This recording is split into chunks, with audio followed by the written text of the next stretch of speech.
JurisCast, o seu podcast jurídico. Bom dia, boa tarde, boa noite, sejam todos bem-vindos ao JurisCast, o seu podcast jurídico. Hoje tenho aqui comigo novamente Giovanni, o grande jornalista do direito. Bom dia! Bom dia, Thiago. Muito frio aqui na cidade, né? Acordou quase com 5 graus aqui, mas aqui no JurisCast o papo é quente. O papo é quente, a gente vai falar sobre um tema super legal que tá muito trending topic, digamos assim. Tem bastante gente precisando falar sobre isso. Então, o tema de hoje a gente vai falar sobre compliance digital. Aí sim. É importante lembrar a nossa audiência aí do JurisCast que o JurisCast está disponível em qualquer dispositivo com internet, então no seu celular, no seu computador, a qualquer momento, no seu tablet, no iTunes, no SoundCloud, ou se você digitar JurisCast no Google, você vai encontrar todos os nossos episódios do JurisCast, o seu podcast jurídico. Então agora eu quero pedir aquele momento mágico das palmas para a gente receber aqui com todo carinho o Dr. Gustavo Rabai, Dr. Gustavo Rabai, que é advogado, consultor de compliance e Startup Legal Advisor. Ele é doutor em Direito, Estado e Constituição pela Universidade de Brasília e sócio na Rabai, Bastos e Paletó Advogados Associados. Dr. Gustavo Rabai, seja muito bem-vindo ao JurisCast. Obrigado, Thiago. Obrigado, Giovanni. Agradeço o convite. É um tema, como você bem falou, que é um tema quente, é um trending topic e está bem na temperatura aqui de João Pessoa, né? João Pessoa em poucos graus agora, nesse momento, e acredito que a gente vai acompanhar essa temperatura até o finalzinho de nosso papo. Vamos embora então. Vamos embora, Thiago? Vamos embora, por favor. Então, vamos lá. Começando o JurisCast, como a gente sempre faz, nossa tradição no JurisCast, que é uma rápida contextualização, né? Hoje a gente tem um tema que é o compliance digital.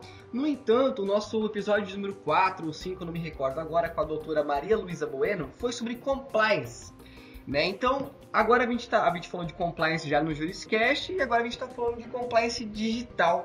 Doutor Gustavo, por gentileza, uma diferenciação, qual que é a diferença entre os dois, né? O que esse digital vem agregar ao compliance? Qual que é a diferença basilar entre compliance e compliance digital? São a mesma coisa, só que em ambientes diferentes? Como é que funciona? Na verdade, o compliance digital ele vai ser um sub-ramo do famoso programa de integridade, ou do ramo que a gente pode conhecer como compliance, ou ainda maior, né? Um ramo ainda maior, que é o ramo da governança, do compliance e da gestão de riscos, né? Ou da análise de riscos. A gente pode até usar uma sigla que é bem comum, que é a sigla GRC, Legal. Governança, Risco e Compliance. Então, o compliance, na verdade, é uma parte desse ramo, né? Eu acredito que é um ramo multidisciplinar, não é uma coisa especificamente do direito. Na verdade, surge com a economia, depois é adotado pela administração, pela ciência da administração de forma massiva, e depois, especialmente no Brasil, depois da criação da Lei Anticorrupção Empresarial, em 2013, depois de todos esses escândalos da Lava Jato e outras operações da Polícia Federal, o compliance clássico, o compliance 1.0, é associado à prevenção a atos lesivos, ele passa a ser uma ferramenta eminentemente jurídica. Pelo fato de existirem muitas normas em questão, pelo fato de existir muita legislação em jogo, muitas multas, sanções pesadas para empresas públicas e privadas, então acaba que o compliance se torna uma área nossa. E o compliance digital vai ser exatamente um corte, né, uma divisão, uma ramo de especialidade, e é interrelacionada a todo esse universo de prevenção de ilícitos, mas voltada para boas práticas na área da informática, boas práticas em relação ao uso de dados, aos meios eletrônicos, de organizações e de pessoas físicas também. Então, o compliance digital nada mais é do que estar em conformidade com as normas políticas e diretrizes do meio eletrônico. Então, é algo bem específico relacionado a essa era digital que a gente atravessa, a aplicação de tecnologias exponenciais, que sempre trazem implicações jurídicas ainda não bem compreendidas, né? Riscos operacionais, e, portanto, sempre é importante mapear os processos realizados por corporações, por pessoas, por governos, para evitar, por exemplo, né, que é o tema, eu acho, mais quente do momento, a violação à privacidade dos usuários, dos parceiros de negócio, dos fornecedores. Ou seja, é uma rede de proteção em relação a eventuais violações de direitos.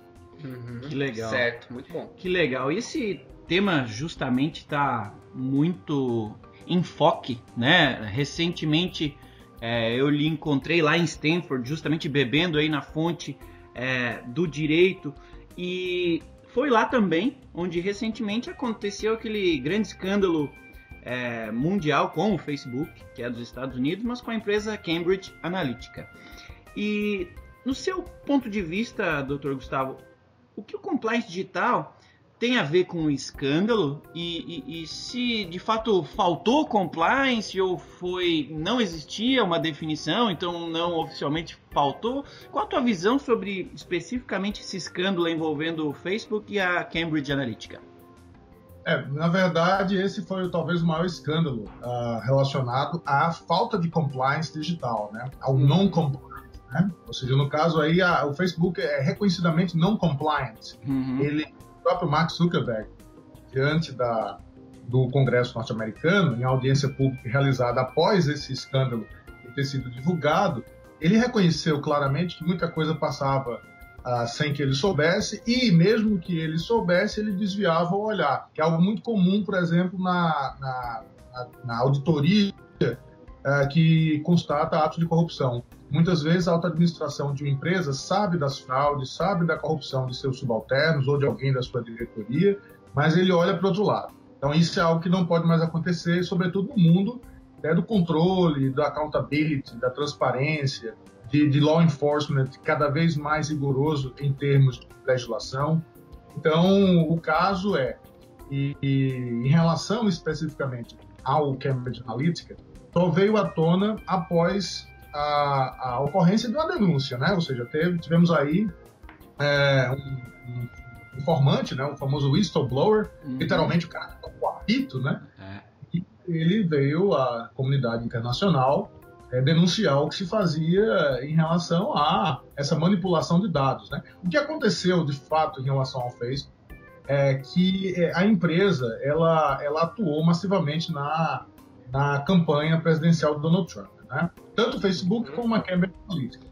O Facebook, na verdade, foi o canal, mas a Cambridge Analytica ela violou dados de cerca de 50, até chega-se a um número de 80 milhões de usuários do Facebook por meio de uma coleta silenciosa de informações de um grupo, né, de usuários do Facebook que consentiu acesso à Cambridge Analytica por meio de enquetes.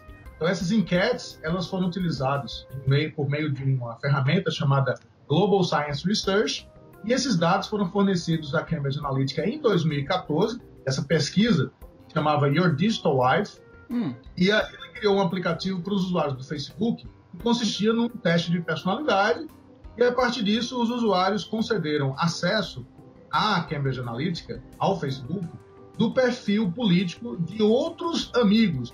Eles utilizaram esse recurso de permissão de amigo, que até então era liberado no Facebook sem muito controle, para reunir os dados desses milhões de usuários da rede social sem que eles soubessem. A Cambridge Analytica coletou esses dados, e aí ele criaram algoritmos que passaram a enviar mensagens direcionadas a favor do Trump, né, de forma bem clara, manipular as eleições. Estima-se que isso aconteceu também no Brexit, que aconteceu pelo menos em 100 campanhas eleitorais no qual Cambridge Analytica tenha participado. E o presidente da empresa, dessa Cambridge Analytica, o Alexander Nix, esse camarada ele já confessou diante de uma entrevista, né, ele estava sendo, na verdade, contratado por um suposto político de um determinado país, mas, na verdade, era um repórter disfarçado. Ele confessou que ele fazia isso, usava esses métodos não ortodoxos, digamos assim, e manipulação de eleições, inclusive utilizando técnicas não digitais. Ele utilizava também a flagrante de pessoas publicamente expostas com prostitutas, em reunião de negócios suspeitos, tudo isso com o intuito de chantagear. E ele se vangloriava de ter sido, talvez, o fio da navalha nas eleições americanas de 2016. Ou seja, ele dizia a todos, ele propagava isso como uma espécie de advertising da empresa, de que ele era o responsável por ter colocado Trump na Casa Branca, sobretudo por manipular informações de usuários do Facebook. Moral da história, a empresa não existe mais, a empresa foi fechada após esse escândalo e há processos no mundo todo contra ela e as ações do Facebook caíram, o Facebook tomou um duro golpe após o whistleblower, né? Foi o Edward Snowden do Facebook, né? Esse funcionário do Facebook que denunciou todo o esquema. E de fato esse episódio teve uma proporção mundial, não só do escândalo em si, quanto levou primeiramente aí a União Europeia a revisar sua legislação no que diz respeito à privacidade de dados, né? Então, para empresas brasileiras, sejam elas grandes, médias ou até as pequenas, já muda algo para quem está aqui no Brasil? E o que muda e o que ainda vai mudar, na sua visão? Na verdade, o que aconteceu foi que a gente nunca teve muito cuidado com essa questão do compliance, né? Aqui no mundo todo, acho que só as grandes empresas, grandes corporações, algumas gigantes da tecnologia, elas tinham departamentos de compliance. Em 2016 foi aprovado, então, esse novo regulamento da União Europeia, que é o General Data Protection Regulation, o famoso GDPR, né? O GDPR, no qual a gente vai encontrar daqui para frente muitas referências. Acho que todos nós já recebemos uma enxurrada nos últimos dias, sobretudo na proximidade do dia 25 de maio de 2018, que foi quando entrou em vigor o GDPR no mundo. Nós devemos, acho que se eu contar aqui, eu não perdi as contas de quantos e-mails eu recebi de atualização de termos de uso. Mais de 30, tranquilamente. Todo mundo, acho que todo mundo teve a caixa de e-mails lotada, né? Sim. Então, Twitter, Facebook, Google, Spotify, Netflix, aplicativos mais variados possíveis, eles todos tiveram que se adaptar. Porque essa vacatio legis de 2 anos foi muito pequena para o impacto que houve do GDPR. E aí coincidiu que algumas semanas antes da entrada em vigor do GDPR, tivemos aí esse escândalo da Cambridge Analytica, né? Inclusive com processos bilionários em vários países, né? Eles tinham uma atuação global, até no Brasil eles tinham uma atuação, inclusive foram contactados pela equipe de um presidenciável para fazer a manipulação das eleições de 2018 aqui no Brasil. Como diria o Faustão, o candidato... Pra você ter uma ideia, o candidato era tão ruim, mas tão ruim, é um desses favoritos. Mas não vou falar o nome, mas ele era tão ruim que a própria Cambridge Analytica, até o próprio Alexander Nix, disse não. Né? Disse que não ia fazer, que ele era muito ruim mesmo. Começa com que letra? Não, vamos seguir o compliance, né? Vamos seguir o compliance. Então assim, a questão toda é que esse regulamento, apesar dele ser da União Europeia, ele cria uma nova matriz de risco, ele cria uma nova linha de pensamento, ele ajusta o mindset empresarial para a questão da coleta e do tratamento de dados pessoais. Ou seja, apesar de ser um regulamento da União Europeia e prioritariamente para as empresas que mantêm negócios no âmbito da União Europeia, qualquer pessoa em qualquer lugar do mundo que eventualmente cruze dados, né, transmita dados, manipule dados, dê tratamento de dados privados ou pessoais, simplesmente pessoais, de cidadãos ou de organizações da União Europeia, fica sujeito às penalidades. E as penalidades elas vão de 2% da receita anual da empresa, caso seja uma violação dita de leve gravidade, de pouca gravidade, até multa de 4% das receitas globais anuais, ou então 20 milhões de euros. Então a gente está falando de multas pesadas que podem fechar muitas organizações, né? Inclusive no Brasil.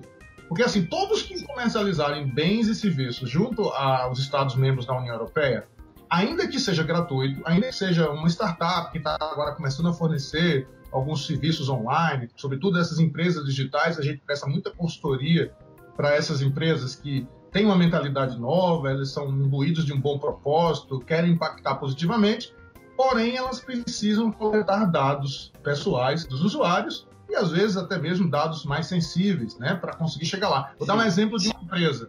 que eu sou, inclusive, freguês, sou cliente. A gente se encontrou lá em Stanford, né, lá em Palo Alto, e ano passado, quando eu fui para o mesmo evento, lá para o Codex, eu e minha esposa fizemos um teste genético. A gente estava pensando em ter filho, então vamos fazer esse teste genético. Tem uma startup que coleta a sua saliva, ele manda um kit pelos correios, e depois você envia o teste de um tubozinho com saliva para o laboratório, já tudo de porte pago, e eles vão fazer todo o relatório, fazem os testes genéticos, eles mapeiam toda a sua genética, ancestralidade, riscos para a sua saúde, quais são as variantes de doenças genéticas que estão associadas ali ao seu tipo sanguíneo, a seu material genético, e aí eles passam reports periódicos via e-mail, e eles constituem uma rede de usuários desse serviço. Então você tem primos, você acaba descobrindo que você tem primos de segundo, terceiro grau em todo mundo, porque são primos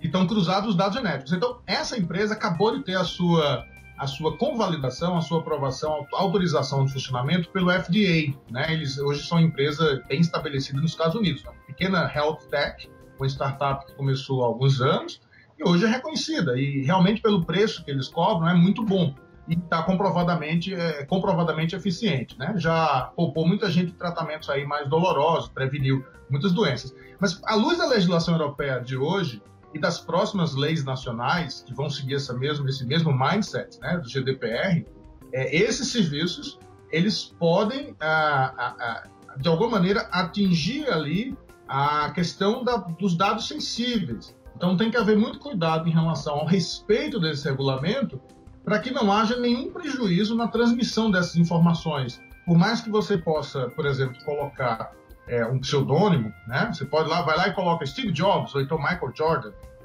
mas sempre são dados, né? São dados pessoais, são dados genéricos que podem ser identificados. Sim. Então, por exemplo, o seu IP é um dado pessoal, tá? O IP, o seu endereço de navegação, o registro da sua máquina, a sua situação física no mundo, o seu nome, o seu endereço físico, né, o seu CEP, todas essas são informações. E há um cuidado muito grande com isso, porque apesar de serem informações que isoladamente são inofensivas, se elas passam por um processo de tratamento de dados ou de mineração pesada por parte de criminosos online, pode haver muito prejuízo pessoal para as pessoas. Então, com preocupação em relação a isso, houve então essa criação, né, do GDPR, que para as empresas brasileiras, sejam elas empresas privadas, empresas públicas, organizações pequenas, grandes, sem fins lucrativos, sobretudo que tenham clientes ou parceiros europeus, tem que ter muito cuidado, né, porque, por exemplo,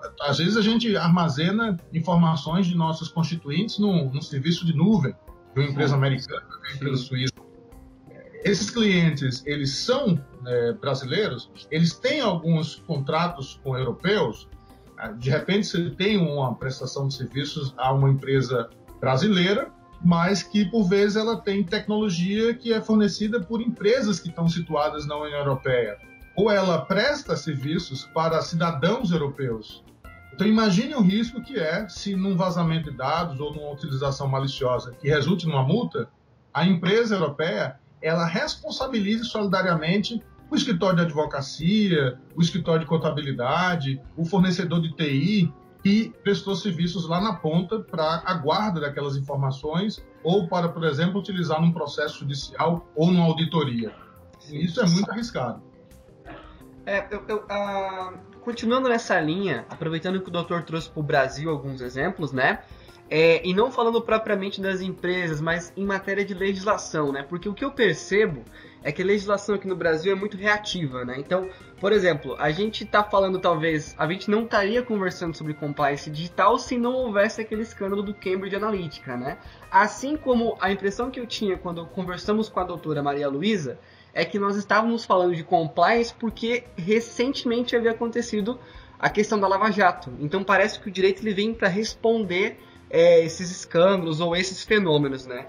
Então eu queria saber do doutor como que em matéria de legislação o Brasil está hoje em relação ao compliance digital, quais são os próximos passos, mas principalmente qual é a nossa situação hoje, porque pelo que eu penso, o doutor vai confirmar ou não, essa empresa de genética, por exemplo, já no Brasil acho que ela não se estabeleceria, né? É verdade. Eles enviam os kits para o Brasil, mas eles certamente não vão ter sede aqui no Brasil nem tão cedo. O que acontece em nossa legislação é que nós temos legislação esparsa que é capaz de reprimir alguns abusos. Como a própria Constituição Federal, quando fala sobre o sigilo de transmissão de dados, né, o sigilo das telecomunicações. A gente tem com o Marco Civil da Internet também agora o direito fundamental do sigilo das informações armazenadas, que até o Marco Civil da Internet não havia, até 2014, né, portanto não havia. Nós temos o Código Civil, nós temos o Código Penal, Lei de Crimes Cibernéticos, nós temos uma legislação esparsa interessante. Porém, nós não temos bala de prata. A suposta bala de prata em relação à proteção disso que fazem conosco em relação aos nossos dados, por exemplo, você não consegue fazer uma compra em uma determinada rede de farmácias se você não fornecer o seu CPF. Sim. Então, isso é um grande abuso, né, em relação à autodeterminação pessoal, né, dos indivíduos sobre seus dados pessoais. E aí a bala de prata seria realmente uma lei geral de proteção de dados pessoais. E essa lei, né, que eu reputo como o grande projeto, o PL 5276 de 2016, ele está em regime de aprovação, está em regime de urgência no Senado, e ele vai ser aglutinado com outro projeto de lei, congênere, que acaba de ser aprovado na Câmara dos Deputados. Semana passada, a Câmara dos Deputados aprovou um projeto de lei, enquanto estava em regime de urgência de tramitação desse outro projeto, que é o mais aprimorado, no âmbito do Senado. Então, no Senado vai ser recebido esse projeto, agora essa semana, foi recebido, vai ser recebido ainda, esse projeto que veio da Câmara já aprovado, eles vão ser aglutinados e provavelmente nos próximos meses, eu diria até o final do ano, para ser bem seguro, nós teremos uma lei de proteção de dados pessoais, que inclusive dispõe sobre tratamento de dados pessoais e essa preocupação com o livre desenvolvimento da personalidade, da dignidade da pessoa natural em termos de era digital. Então, eu acho que vai ser um grande avanço para a nossa legislação, apesar de ser reativa, porque demorou muito tempo. Olha, em 2015, 2014, quando a gente discutia essa lei, já existia legislação congênere em 120 países. E o Brasil, que foi o pai do Marco Civil da Internet, dizia-se que era um país referência, né, que o Marco Civil era uma lei modelo para a internet, não tinha uma lei, não tinha uma norma que regulasse a questão dos dados pessoais. Então é muito grave esse ato, essa lacuna que nós temos na legislação hoje no mundo. E aí eu posso dizer para vocês com certeza, os princípios do GDPR estão presentes em boa parte ou ainda serão inseridos nessa legislação que o Brasil passará a contar em 2018. Entendi. Ainda na esteira da legislação, mas agora falando um pouco do usuário, que nós já vamos voltar para a empresa, né? Falamos de empresa, legislação, agora como usuário a pessoa. Tem gente na internet que não pode ver um teste, né? Qual batata você é, que vai lá e faz o teste. Mas o que eu gostaria de saber é qual o poder de denúncia que nós hoje, como usuários brasileiros, temos em relação a más práticas de compliance, a suspeitas de roubo de dados, né? Mau uso de dados. Qual que é o nosso poder de denúncia hoje, como usuário, né? Na verdade, essa legislação é interessante porque ela traz um novo conceito, que é o conceito do Privacy by Design. Ou seja, uma abordagem mesmo em relação à proteção da privacidade, desde o momento em que os produtos, os sistemas eletrônicos, digitais, eles são concebidos. Então, incorporar mesmo a ideia de privacidade às estruturas tecnológicas desenvolvidas. A gente está falando de um mundo em que vai haver um uso cada vez mais massivo de inteligência artificial, ela vai empoderar as ferramentas de internet das coisas, nós vamos ter cidades inteligentes, escolas inteligentes, enfim, todos esse novo infraestrutura baseada em tecnologia, ela vai fazer cada vez mais parte da nossa vida. Os assistentes pessoais, a gente não sei se você viu, mas teve alguns painéis que a gente assistiu lá na Califórnia que se debatia muito isso. Em breve os telefones celulares vão desaparecer. Sim. A gente vai contar com assistentes pessoais, não serão mais smartphones. Serão pequenos dispositivos espalhados pelo mundo que nos dão todas as informações que precisamos, às vezes até no nosso próprio globo ocular. O caso das lentes inteligentes, das smart lens. E aí a privacidade, ela começa então a entrar numa nova rota. E por isso, então, esse texto do GDPR, ele cria uma gama de proteções aos indivíduos e a gente pode falar de uma verdadeira Bill of Rights dos direitos digitais, né? Então, entre os direitos assim, conferidos pelo GDPR, eles são um pouquinho mais complicados do que a gente possa imaginar, né? Se fala bastante em chave de acesso, e é difícil, talvez, alguns serem compreendidos pelo nosso ouvinte, mas daqui a alguns anos, certamente, ele vai ver a necessidade. Ou seja, não é somente se você tiver os seus dados hackeados, né? Mas, sobretudo, se eles forem utilizados incorretamente ou usados de forma ilegal.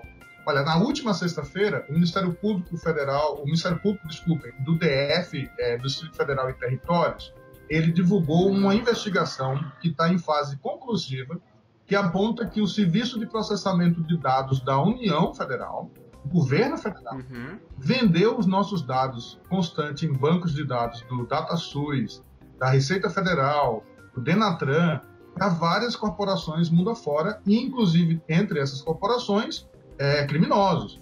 Então, todos os dados estão disponíveis na internet. É como se a internet fosse uma grande 25 de março. Então, a gente pode falar hoje que o produto somos nós. Nós, exato.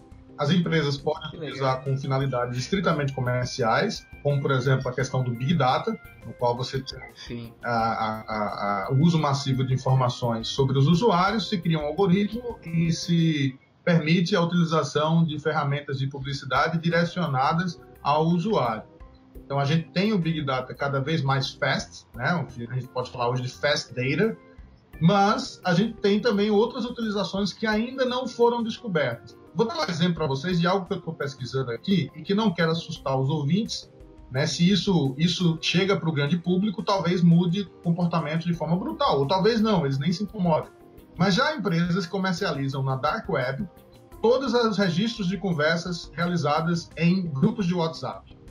Então, eles têm os dados dos grupos de WhatsApp, e embora eles não consigam garantir que você acesse o conteúdo das informações, eles sabem quando foi transmitida a mensagem, eles sabem quando foi transmitido o áudio, quando foi feita a ligação de um telefone para outro, de um smartphone para outro usando o WhatsApp, eles sabem qual é o aparelho utilizado e a versão do OS. Então, eles sabem se é Android, se é iPhone, qual a versão do iPhone, qual a versão do OS do Android. Isso pode ser comparado em investigações, em auditorias, para desmascarar, por exemplo, para desmentir uma versão apresentada por um informante, por exemplo, por alguém que esteja numa cariação. Casos conjugais, né, podem ser resolvidos mais facilmente por meio disso.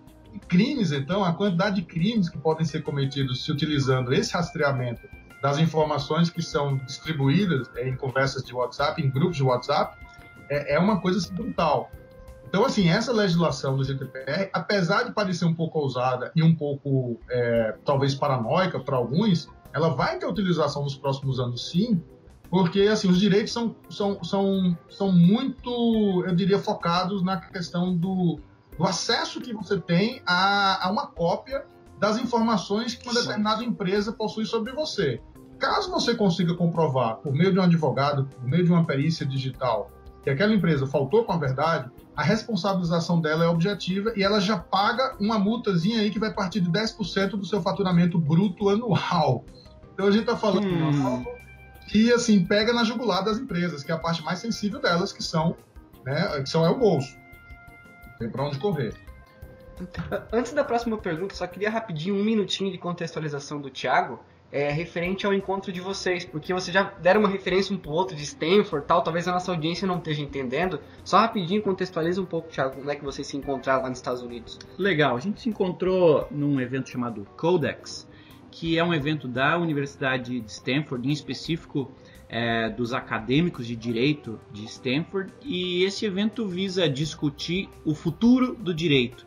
Então a gente se encontrou, eu e o Dr. Gustavo, por lá, e nós estávamos lá, né, um dia inteiro de palestras, discussões e seminários justamente sobre esse tema, né, o futuro do direito e como que a OAB de lá está se posicionando em relação a isso e como que eles veem o futuro, a aplicação da tecnologia para o direito, no direito e o impacto disso na vida do cidadão. Então, A gente, aqui no ProJuris, a gente tem essa prática, e o doutor também, né, de estar sempre buscando na fonte esse tipo de informação, e esse tipo de referência, pois acaba sempre impactando no nosso dia a dia aqui no Brasil, né? Lá é o futuro e a gente vive aqui o futuro em seguida. Então é uma referência super legal.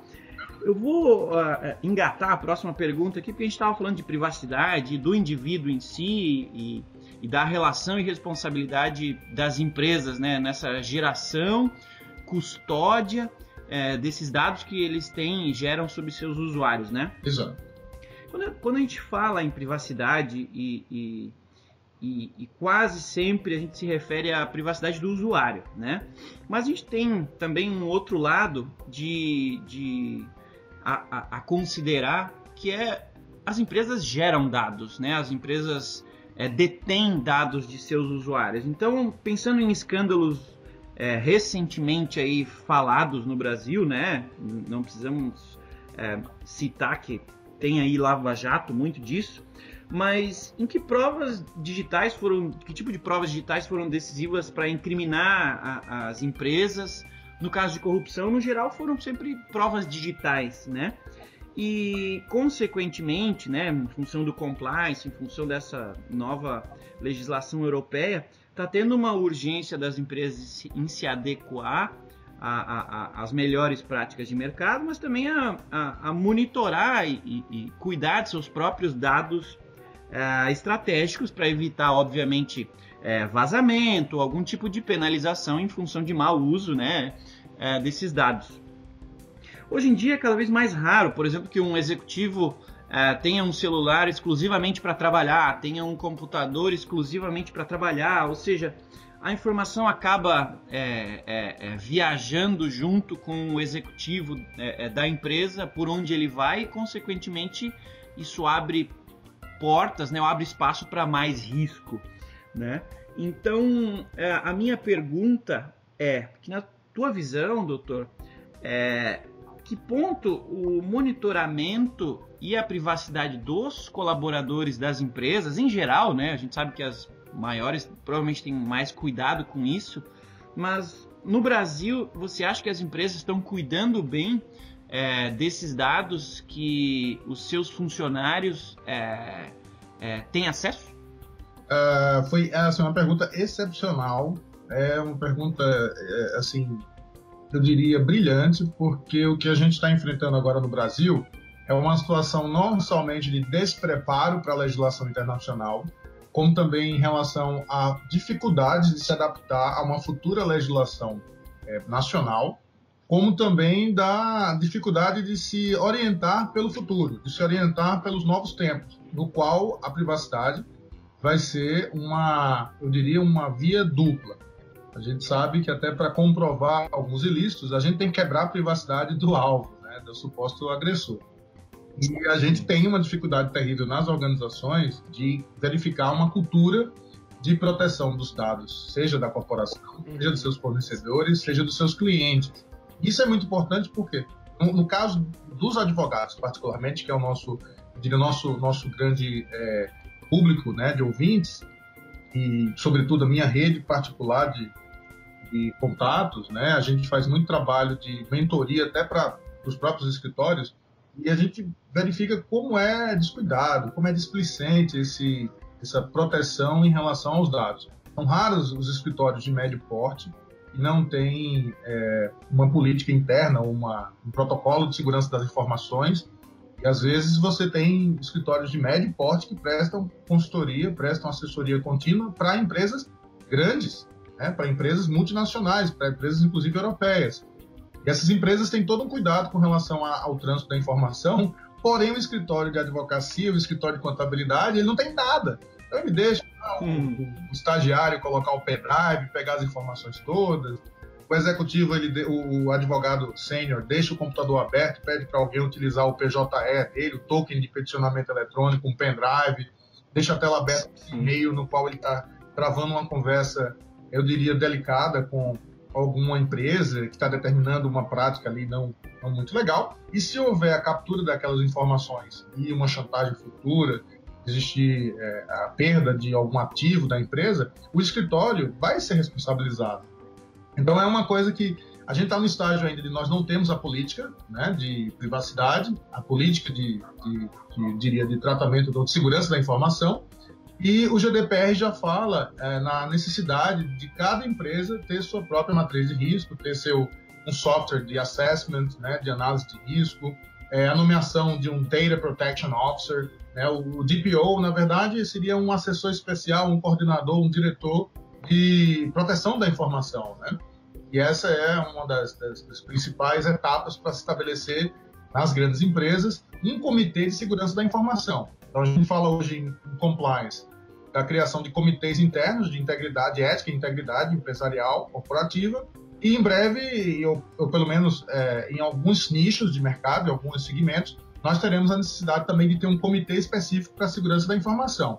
Então, apesar das pessoas acharem que isso é um pouco de exagero, né, eu acho que muita gente que não tem ouvido ainda falar sobre GDPR ou sobre toda essa filosofia nova que está sendo criada, me perguntem qual é a coisa mais importante do mundo hoje. É ter $1 bilhão na conta ou ter 1 bilhão de contatos? Ou ter 1 bilhão de amigos, 1 bilhão de seguidores?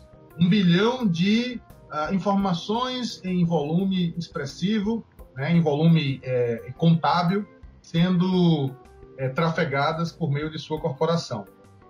Então, assim, se você acha que vai ser caro montar toda essa estrutura, experimente não ter pelo menos uma parte das engrenagens funcionando. Então, essa é mais ou menos a ótica. Com relação ao uso de celular pessoal, e-mail pessoal, eu vejo que no Brasil ainda tem muita confusão disso. Se você perguntar a uma criança nos Estados Unidos, uma criança californiana, né, pegar lá o exemplo lá do Vale do Silício, uma criança de 5 anos de idade, se o pai dela pode utilizar o e-mail pessoal para o trabalho ou vice-versa, ela vai saber a resposta que não, papai não pode usar o e-mail pessoal. Mas se você pergunta isso para um executivo brasileiro ou para um grande advogado, ele não vai saber explicar o motivo. E o motivo é muito simples. Entre as ferramentas que a gente entende, né, de proteção, nós temos a questão da prevenção ao erro humano. Então, às vezes você envia uma informação com dados privados, com dados, diria no mínimo delicados, sensíveis, e esse e-mail pode ser encaminhado para o endereço errado. Por exemplo, meu e-mail é Gustavo Rabai, mas aí eu coloquei um gustavorabai.adv@gmail. Se alguém mandar para o Gustavo Rabai, pode cair para outra pessoa. Essa informação vai vazar. Sim. Se você utiliza só o e-mail corporativo, você vai ter a possibilidade de se esse e-mail for encaminhado para o endereço errado, ele não sai do seu servidor. Então, apesar de ser uma informação muito óbvia, especialmente para quem trabalha com TI, para pessoas de outros segmentos corporativos, mas para nós, advogados, isso ainda e alguns executivos de grandes empresas, eu já conversei sobre isso desde donos de frigoríficos, exportadores de carne para o mundo todo, até para dono de fábrica de sapato no Rio Grande do Sul. Assim, parece que é um desconhecimento completo em relação a essas normas básicas de proteção. O pessoal ainda pergunta até hoje se é preciso ter várias senhas para as aplicações de internet. Então, assim, ainda estamos numa etapa, ainda estamos numa etapa primitiva ainda, do paleolítico em termos de segurança. Então, Thiago, assim, eu acho que o monitoramento ele vai acabar sendo necessário, porque como as pessoas estão muito despreparadas, né? Eu acredito que as empresas vão acabar adotando em eu diria, nas suas políticas de privacidade interna, essa prática ainda de monitorar, de controlar as informações, avaliar os impactos, né, adotar aí requisitos mandatórios de planejamento em relação à segurança da informação, revisar suas barreiras físicas, né, suas práticas organizacionais. Eu acho que vai existir aí uma mudança profunda em relação a isso, e o monitoramento e a privacidade se encontram aí talvez no meio do caminho, né? Para proteger seu negócio e sua privacidade, eu acho que vai ter que haver sim um monitoramento. Legal. Estou entendendo então, com base no que você falou, que especialistas como você e talvez eventualmente outros advogados aí que estão na nossa audiência podem comemorar, porque vai ter muito trabalho para especialistas em compliance daqui para frente, né? É verdade, acho que é uma oportunidade profissional ímpar. A gente tem vários cursos sendo oferecidos agora no Brasil, especialmente nos 15 dias que antecederam a entrada em vigor do GDPR, houve aí uma profusão de cursos, de encontros, até aqui na minha região, que é o Nordeste, que é uma região que por vezes é muito carente em termos disso. Nós temos alguns summits acontecendo, eventos com pessoas, eu diria, muito gabaritadas para esse tipo de referência. E em São Paulo, todos os dias, pelo menos assim, das redes que eu participo, todos os dias há reuniões, seja multissetorial, seja de uma determinada empresa, de escritório de advocacia, para esclarecimento em relação a esse impacto do GDPR, que, como eu disse, não é somente a aplicação da legislação em relação às empresas e usuários aqui no Brasil, né? Seja da União Europeia, seja por triangulação, mas, sobretudo, porque isso vai impactar numa mudança de mentalidade. E, assim, ninguém estudou isso na faculdade, né? Então, assim, isso é que é muito importante de se ressaltar. Ninguém estudou isso na faculdade, ninguém trabalhou com isso na prática, e, de uma hora para outra, nós temos um mercado inteiramente novo para explorar isso. Ou seja, todo santo dia aparece uma consulta, né? A gente teve que, por exemplo, no nosso escritório particularmente, nós tivemos que importar um software da Espanha, de um colega espanhol que já trabalha com isso. Nós fizemos uma adaptação e a tradução, basicamente isso. E ele licenciou o software para a gente utilizar para dinamizar os processos, para agilizar um pouco esse processo. Então, também os desenvolvedores, né, de novas tecnologias, eles vão também ter um novo mercado por aí. Então, o advogado não pode deixar de andar de mãos dadas com esses novos setores, esses novos segmentos que estão surgindo, e esses especialistas em segurança da informação. Eles são muito úteis para todos nós, e todo mundo sai ganhando com isso, né? A gente tem, na verdade, como eu disse, a criação de um mercado multidisciplinar que pode movimentar muito dinheiro. Tá, legal. Só fortalecendo, então, o caráter de especialista do doutor, eu vou personalizar um pouco a nossa última pergunta, né? Fazer um desafio, então. Que aqui, a pergunta que eu ia fazer para o doutor é que eu gostaria que o doutor listasse 3 boas práticas indispensáveis para um bom compliance digital. Mas eu vou personalizar um pouco ela. Eu quero que continue sendo 3 dicas, 3 boas práticas, mas eu quero 3 dicas. Uma para quem quer estudar compliance digital, uma para o usuário e uma para a empresa. Eu queria uma dica para cada um desses perfis. Para quem quer estudar o compliance, para o usuário, né? Somos todos nós, vocês advogados, mas nós aqui jornalistas também, e para a empresa. Bom, muito legal. Essa pergunta, então, ficou assim, eu acho que deu um panorama universal. Vou tentar ser bem sintético, breve, porque isso abre espaço para muitas outras vertentes.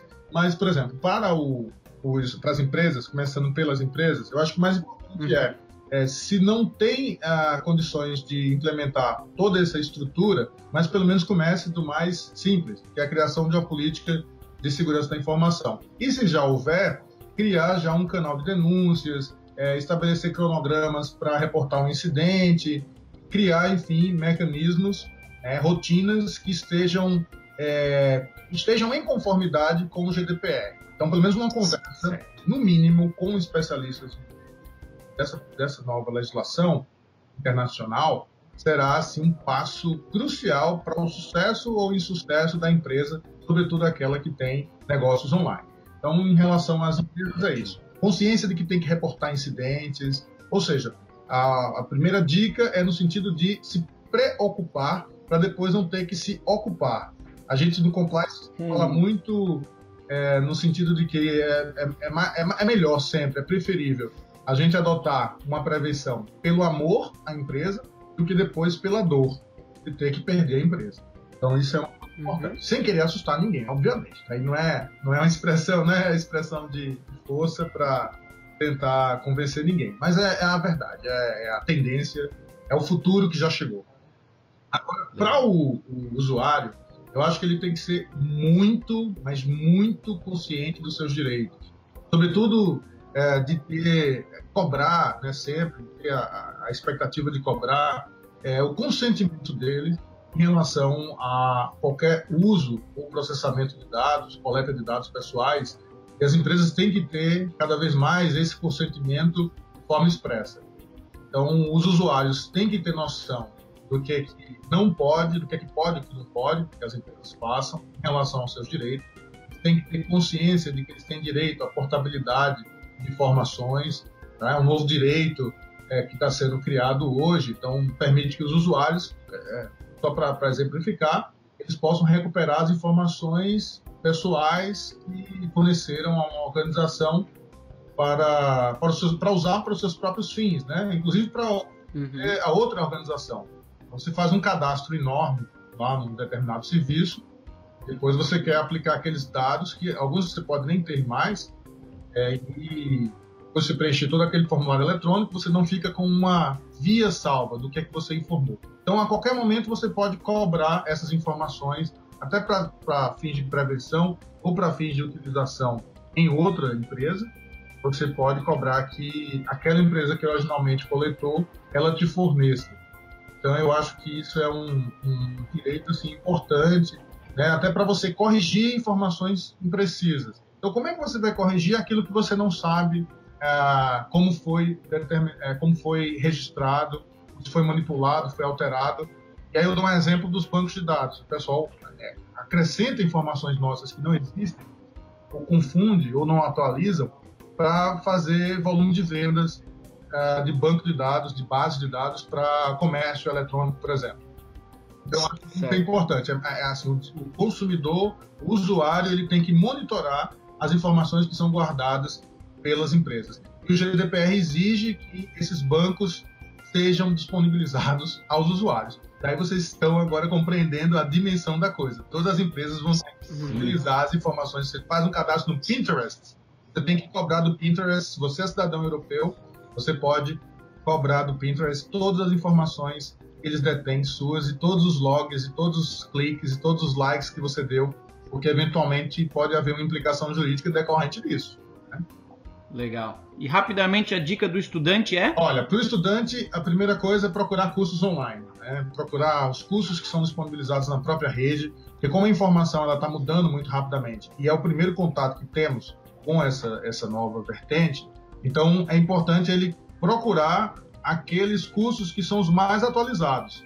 Se no seu estado, né, se na sua cidade, você já dispõe, que é mais fácil para o pessoal que está em São Paulo, por exemplo, participar de um curso desse, ótimo. Mas se não for possível, um bom curso online, aí temos vários cursos online, vários treinamentos online, eles vão ser suficientes. As faculdades ainda não têm nem previsão de quando vão incluir esses temas nos seus currículos. E os cursos de especialização não focam especificamente nisso. Vão ter, no máximo, um tópico ou no máximo, uma disciplina voltada para isso. Então, eu diria que é possível procurar cursos específicos de GDPR e Compliance online hoje e cursos de Direito Digital e Compliance. Show de bola! Então foi isso. Esse foi o nosso episódio do Juriscast com o tema Compliance Digital. Então eu quero começar meu agradecimento por Giovanni. Muito obrigado por estar aqui, por suas magníficas contribuições. Obrigado, Thiago, e principalmente, né, obrigado, Dr. Gustavo, pela aula. E, Thiago, eu queria pedir a gentileza para você não falar meu nome para a audiência, porque eu não quero que meus dados sejam divulgados. Legal, Dr. Gustavo, foi um prazer ter você aqui com a gente. Com certeza foi uma aula para mim, para o Giovanni, para a nossa audiência, que obviamente está ávida por esse tipo de conhecimento. Muito obrigado e suas últimas palavras aí para a nossa audiência. Bom, queria agradecer bastante sobre o assunto. Cada vez que eu falo sobre ele me encanta mais, porque a gente também quando fala, também quando a gente está em sala de aula, por exemplo, a gente acaba aprendendo, né, um pouco mais do nosso conteúdo de estudo. E dizer a vocês que essa preocupação do Giovanni é uma preocupação que eu posso dizer que não será no futuro algo paranoico, não. Acho que vai ser algo, esse cuidado, essa máxima prevenção, ela vai ser evidenciada pelo tipo de má gestão de dados que a gente pode experimentar aí no futuro próximo, né? Com tantos sensores, né? A contar dos nossos celulares que ficam, às vezes, ligados o tempo todo escutando, ou de um assistente pessoal como a Alexa, né, a assistente pessoal da Amazon, ou Google Home. Então, um futuro com a internet das coisas, um futuro em que cada vez mais a tecnologia ela converge com a biologia, né, já se fala hoje em funcionários com chips no corpo, a privacidade vai ser o direito de ouro. Então, eu acho que enfocar temas como esse e, sobretudo, mostrar caminhos e oportunidades profissionais para profissionais que querem, né, advogados que querem enveredar por essa área, é sempre uma atitude muito louvável, de grande valor. E aí eu parabenizo toda a equipe do podcast, do ProJuris, né, do JurisCast, que continuem com esses bate-papos, que é muito agradável e a gente aprende, todos nós aprendemos. E espero contar com vocês da próxima vez. Tá? Com certeza. Contem comigo. Legal. Obrigado, doutor. A gente vai provavelmente falar muito ainda sobre isso no futuro. Obrigado à audiência do JurisCast. Lembre-se que esse e todos os demais episódios estão disponíveis na internet. É só procurar por JurisCast aí no Google, ou usar o SoundCloud, ou no iTunes aí no seu celular, você encontra todos os episódios. Muito obrigado. Esse foi mais um episódio do JurisCast, o seu podcast jurídico. Tchau. Você ouviu o JurisCast, produção e oferecimento da ProJuris, líder no desenvolvimento de software jurídico para departamentos jurídicos de grandes empresas e escritórios de advocacia. Conheça mais em projuris.com.br.